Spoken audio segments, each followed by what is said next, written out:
Такай bir 2 milyar сомдун тегерегинде 60 күнө берчүбүз мугалимдерге, врачтарга да.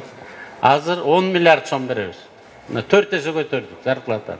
Ал байкуштар кайра эле силердин базарга келет, товар сатып алат, кийим сатып алат. Ошентип зарплата менен пенсияны көтөрмөйүнчө экономика көтөрүлбөйт бай. Анын баарын только салыктын эсебинен да. Анан салыкты мындай деп бир акылга келип сүйлөшүп, көнүп, ошону Садыр Нуркожоевич айтты да, мага тапшырма берди. Акылбек Эсенбек, сен акыл эстүү эле кишисиз, карапайым кишилерден салык албай эле коюңузчу деди. Мен макул дедим. Жөнөкөйлөктөн салык төлөйүн деп атасың. Патентиңерди карайын.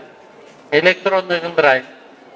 Мен жанагы азыркы министерство цифровизацияның балдарын барын алып келем. Силердин жактагы менеджерлериңер менен сүйлөшүп, баарын электронный кылып, учет кылып, баарын иреттеп коеюн. Мен керек болсо бир да салыкчыны бияка киргизбей эле коеюн. Өзүңөр бири-бириңерди карап, бири-бириңерди патентиңерди төлөп бериңер.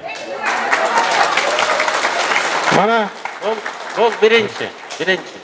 Бирок мен сиздерге мындан аркыда өкмөттүн саясатын айтып берейин. Биз астыбызда 1-октябрда пенсионерлердин пенсиясын көтөрүшүбүз керек. Ага жардам бересиңерби? Мага просто жанагыларды чыгарып бергиле, мага окрачканы ким алып келип атат? Мага айтып берип кой, болду.